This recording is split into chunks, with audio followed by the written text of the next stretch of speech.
यूं तो ये दौसा का उपचुनाव हो रहा है, मगर सचिन पायलट करीब करीब 25 छोटी बड़ी सभाओं को करके आए हैं। ऐसा लग रहा है खुद ही चुनाव लड़ रहे हैं। दौसा से आपका पुराना रिश्ता है, जिस तरह से आप सुबह से यहाँ पर लगातार सभाएं कर रहे हो, लग रहा है सचिन पायलट के लिए ये बहुत महत्वपूर्ण है चुनाव। नहीं, ये चुनाव पार्टी लड़ रही है और पार्टी को मजबूत करने का काम हम लोग हमेशा करते हैं। आज मैं दौसा में हूँ और इस क्षेत्र से लगाव पुराना है। सन 84 में पहली बार मेरे स्वर्गीय पिताजी चुनाव लड़े थे। 2004 में मैं लड़ा था।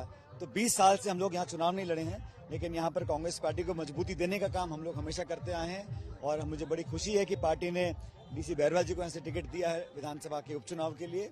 लोकसभा में हम लोग अच्छे मार्जिन से चुनाव जीते थे, तो उपचुनाव में भी हम लोग जीत कर जाएंगे, ऐसा मैं उम्मीद करता हूँ। आज मैं आपको वीडियो देख रहा था, आज तो आप नाच भी लिए। ऐसा नहीं, चुनाव में जब कार्यकर्ताओं का मन करता है और जो वोट लेने जाते हैं उनको फिर मतदाताओं की भावनाओं के अनुरूप काम करना पड़ता है। और अच्छा माहौल था। बात नाच गाने की नहीं है, बात जोश उत्साह की है, उल्लास के साथ। हम जब गांव में जा रहे हैं तो लोग स्वतः ही उमड़ कर आ रहे हैं और हर जाति हर वर्ग के लोग बढ़ चढ़कर चाहते हैं कि कांग्रेस पार्टी का एक गढ़ मजबूत रहे।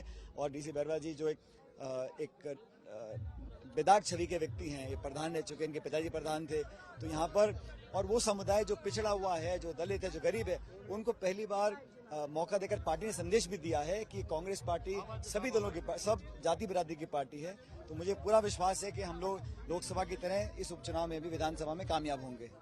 ये दौसा का उपचुनाव जो है, ये पर्सनालिटी का चुनाव ऐसा लग गया है। डॉक्टर किरोड़ीलाल मीणा जी अपने भाई के लिए ही खूंटा गाड़ के बैठे हैं। आप भी वहाँ मराठवाड़ा के प्रभारी हैं, फिर भी सुबह से आज रात हो गई आप लगे हुए हैं चुनाव में। नहीं, मैं महाराष्ट्र में मुझे प्रभार दिया गया है मराठवाड़ा का। मैं कल झारखंड जा रहा हूँ, उसके बाद एक उपचुनाव छत्तीसगढ़ में, मैं परसों वहां जा रहा हूँ, एक उपचुनाव मध्य प्रदेश में वहां जा रहा हूँ, मैं केरला भी जाऊंगा। तो जहां जहां पार्टी एक उम्मीदवार मुझे बुला रहे हैं, मैं हर जगह जा रहा हूँ। लेकिन दौसा में क्योंकि मैं यहाँ से सांसद रह चुका हूँ, बाकी जगह जहाँ उपचुनाव है वहां भी मैं कैंपेन करूंगा पार्टी के लिए।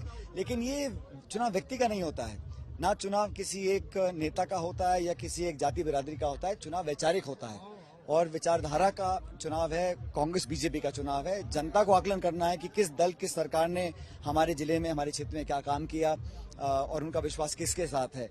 और ये आपने कहा पर्सनैलिटी की बात नहीं होती है, ये तो जो क्षेत्र के नेता हैं वो अपनी अपनी बात रखते हैं। और मैं तो चाहता हूँ अच्छे माहौल में चुनाव हो। मैं सबका सम्मान करता हूँ, जो मेरे प्रतिद्वंदी भी हैं, मेरे विरोधी भी हो सकते हैं। मैंने हमेशा से ही उनको मान सम्मान दिया है। और हमारा झगड़ा सिर्फ इतना है कि प्रतिस्पर्धा इस बात की है कि कौन ज्यादा सेवा कर सकता है, कौन ज्यादा अच्छी सेवा कर सकता है। अंत में निर्णय जो जनता करेगी सबको स्वीकार होगा। मैं इसलिए बात पूछ रहा था कि डॉक्टर साहब, जिसे आपने कहा हम सबका सम्मान करते हैं, वो भी कह रहे हैं कि मेरा उनके पिताजी से दोस्ती थी, राजेश पायलट जी से, और मैं उनके आगे बढ़ने में बहुत मदद करूंगा। वो आएंगे, सुन लेना, लेकिन कान से निकाल देना। देखो, चुनाव का समय है, हर व्यक्ति अपनी बात बोलते हैं और ये बात सही है। डॉक्टर किरोड़ी मीणा जी एक सम्मानित नेता है अपने दल में। जब वो भाजपा में नहीं भी थे तब भी हम उनका सम्मान करते थे। आज वो भाजपा में हैं और एक अभी पद पर हैं, मैं उनका सम्मान करता हूं और अपने क्षेत्र के लिए वो भी समर्पित हैं। लेकिन चुनाव कौन जीतेगा इसका निर्णय ना तो मैं कर सकता हूं ना वो कर सकते हैं, वो जनता ही करेगी। और जनता में जाना, अपनी बात को रखना, अपने उम्मीदवार के लिए प्रचार करना, ये हर व्यक्ति का अधिकार है। मैं चाहता हूं अच्छे माहौल में चुनाव हो, सबकी बात जनता सुने, अंत में अपने विवेक से शांतिपूर्ण माहौल में जिसको वो जनता चुनेगी वो हमारा विधायक बनेगा। आपने एक वरिष्ठ कार्यकर्ता या साधारण कार्यकर्ता को टिकट दिया है। डीसी पहले आपकी गाड़ी के पीछे पीछे भागा करते थे, आज साथ में घूम रहे हैं। मैं डीसी के पिताजी के पीछे भी भागा करता था। डीसी के पिताजी प्रधान थे, किशन लाल जी, बड़े कड़क व्यक्ति थे। मैं जब कॉलेज पढ़ता था तो मैं उनके पीछे भी भागता था। वो और डीसी जो है बिल्कुल मेरी हम उम्र है, ये 47 साल के हैं। तो कोई बहुत ज्यादा हमारा फर्क उम्र का नहीं है। ये प्रधान रह चुके हैं, इनको भी अनुभव है। और देखिए, क्षेत्रीय हैं और लोगों से जुड़ाव है। और प्रधान रहते हुए कभी इनके ऊपर कोई लांछन नहीं लगा, कोई आरोप नहीं लगा। और राजनीति में जिनकी छवि साफ रहती है उनको लोग पसंद करते हैं। और बात किसी एक व्यक्ति की नहीं है, ये तो एक उम्मीदवार है ना।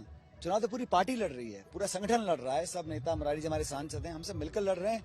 और ये जाति बिरादरी की जो चर्चा एक सीमा तक ठीक होती है, उसके बाद जहाँ 2.5-3 लाख लोग रहते हैं, वहाँ पे एक समाज के नाम पे आप कैसे चुनाव जीत हार सकते हैं। दौसा में कहा जा रहा है कि राजस्थान में जितनी सीटें हैं 7, सबसे कांटे का मुकाबला यही चल रहा है। फिर भी यही बात क्यों आती है कि फिक्सिंग की? मुरारी लाल जी मीणा को बार बार जवाब देना पड़ता है। ऐसा है, ये जो बीजेपी के लोग हैं बड़े चतुर हैं। इनको पता है कि साल भर से हम कुछ कर नहीं पाए हैं, मंत्री इस्तीफा देके बैठे हैं, उनको हम मना नहीं रहे हैं और रूठने भी नहीं दे सकते हैं।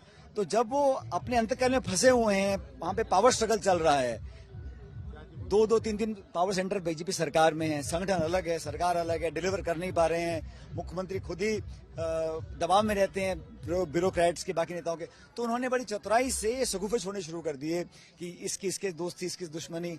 जब परिणाम आएगा तब पता पड़ेगा कि कौन सही था, कौन गलत था। मेरा विश्वास पूरा जनता में है। ये चुनाव जनता चुनाव लड़ रही है और डीसी बैरवा जी और मुरारीलाल मीणा जी एक टीम के रूप में काम कर रहे हैं। आज मैं इनका सहयोग करने के लिए, प्रचार करने के लिए आया हूँ। जरूरत पड़ेगी दोबारा भी आऊंगा। लेकिन राजस्थान में लोगों का मोह भंग हो चुका है और बहुत एक साल के अंदर अंदर किसी सरकार का मोह भंग, जनता मोह भंग कर ले, ये बड़ा अजीब है और इसका खामियाजा बीजेपी को भुगतना पड़ेगा। ये जो कॉम्बिनेशन था मुरारीलाल जी के जीत का, गुर्जर, मीणा, एससी, मुस्लिम, ये इस चुनाव में टूटा है। फिर आप लोग को लगता है कि ये जीतने में मुश्किल हो सकती है या फिर? आपको गलतफहमी है। जहां 25 लाख लोग रहते हों, आपने 4 समाज के नाम गिना दिए, ब्राह्मण, वैश्य, सैनी, ओबीसी, बहुसंख्यक, अल्पसंख्यक, सब लोगों का योगदान नहीं होता तो 2.5 लाख वोट से जीतते क्या मुरारी जी? ये जो गणित हमारे पत्रकार साथी करते हैं ना कि ये मीणा, ब्राह्मण, जाट, बनिया, गुजर, ये 4-5 कास्ट हैं, लेकिन जहाँ 25 लाख लोग रहते हों, 18 लाख मतदाता हों, 20 लाख मतदाता हों, तो वहाँ आप सिर्फ 5-10 समाज को सीमित नहीं कर सकते हैं। जो चुनाव राष्ट्रीय पार्टी लड़ती हैं वो अपने इतिहास, अपने संविधान, अपने पार्टी के जो नीति और नीयत पे चुनाव लड़ती हैं। जनता को विश्वास राहुल गांधी जी की बातों पर है, खड़गे जी के लीडरशिप पर है। हमने संविधान के संरक्षण के लिए संघर्ष लड़ा है पूरे देश में और भाजपा ने कहीं ना कहीं लोगों के साथ विश्वासघात किया है। तो इसीलिए उत्तर भारत में, यूपी में, जहां राम जी के नाम पर वोट लेना चाहते थे, वहां अयोध्या में बीजेपी चुनाव हारी है ना। हरियाणा में 10 में से 5 सीट कांग्रेस जीती है। राजस्थान में हम 11 जगह बीजेपी को हरा चुके हैं। तो ये जो नैरेटिव होता है, ये बहुत नैरो माइंडेड नैरेटिव है। हम लोग व्यापक सोच वाले लोग हैं, सबको साथ लेकर चलते हैं, देश हित में काम करते हैं और मैं ऐसा मानता हूं कि उपचुनाव से एक संदेश जाएगा कि अब 4 साल के बाद जब यहाँ चुनाव दोबारा होगा राजस्थान में, तो पुनः कांग्रेस सरकार बनाएगी। आप सुबह से घूम रहे हैं, जनता इस सरकार के बारे में, भजनलाल सरकार के बारे में क्या कह रही है? उनका कहना है कि हमने शानदार कार्यकाल दिया है, भ्रष्टाचार मुक्त शासन दिया है। आपको क्या लगता है, क्या फीडबैक मिल रहा है? आप मुझे बताइए, रोज बलात्कार हो रहे हैं, हत्याएं हो रही हैं, लूटपाट हो रही है, लॉ एंड ऑर्डर बिल्कुल कोलैप्स हो चुका है। आतंकियों के गढ़ अलवर में मिल रहे हैं, भिवाड़ी में मिल रहे हैं। 3 दिन पहले जोधपुर में एक महिला की निर्मम हत्या कर दी गई है। तो लॉ एंड ऑर्डर कोलैप्स कर रहा है, आप डिलीवर कर नहीं पा रहे हैं, आप भाषण दे रहे हैं, घोषणाएं कर रहे हैं सदन के अंदर, और धरातल पर काम क्या हो रहा है? जल जीवन मिशन ठप पड़ा हुआ है, ग्रामीण विकास ठप पड़ा हुआ है। ब्यूरोक्रेट्स इतने हावी हो चुके हैं कि सत्ताधारी दल के विधायक ही अपनी छाती पीट रहे हैं कि हम काम नहीं करा पा रहे हैं और हमारी सरकार की योजनाओं को ये बंद करना चाहते हैं। केंद्र सरकार में इनकी दोनों पार्टी, बीजेपी की सरकार दिल्ली, जयपुर में, फिर भी डिलीवर नहीं कर पा रहे हैं। तो इसका तो आप जनता से पूछ लीजिए। और मुझे लगता है इस उपचुनाव में भी एक संदेश जाएगा। दौसा के लोग यहाँ चाहते थे सरकार बनने के बाद हमारा कुछ यहाँ विकास होगा, हमको कुछ फायदा मिलेगा सरकार बनने का, लेकिन इनके हाथ कुछ लगा नहीं है। मूलतः मुझे लगता है कि भारतीय जनता पार्टी का जो शासन है बहुत जल्द अपना विश्वास जनता के बीच खो चुका है। डीसी बैरवा के लिए यहाँ मुरारीलाल मीणा, सचिन पायलट बड़ा फैक्टर है या मुद्दे भी हैं? ये देखो, ऐसा है, जो लोग यहाँ से चुनाव जीत के जाते हैं, जिम्मेदारी उनकी। मुरारी जी सांसद हैं, इनकी सीट खाली हुई है, तो ये भी चाहेंगे कांग्रेस पार्टी बहुमत के साथ जीते।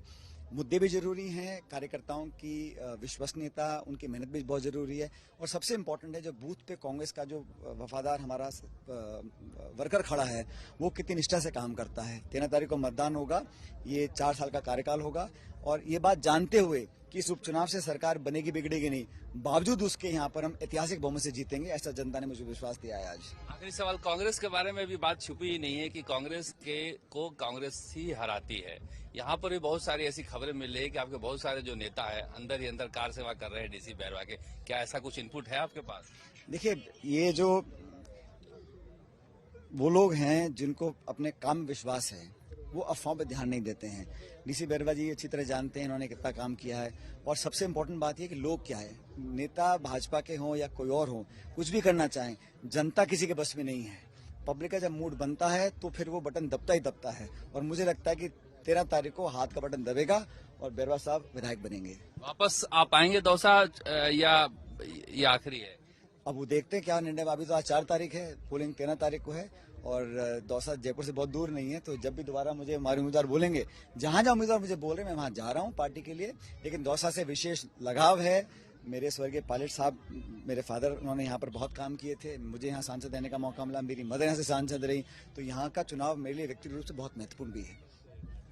सचिन पायलट, रात को भी ये सभा हो रही है, यहाँ पर देख सकते हैं। और इस तरह से छोटी छोटी नुक्कड़ सभाएं जो है लगातार सचिन पायलट की चलती जा रही है सुबह से ही, और बड़े ही अपने अंदाज में स्थानीय मुद्दों के अलावा अपने राष्ट्रीय मुद्दों को भी उठाते हैं, किसानों की समस्याओं को उठाते हैं, नौजवानों की समस्याओं को उठाते हैं।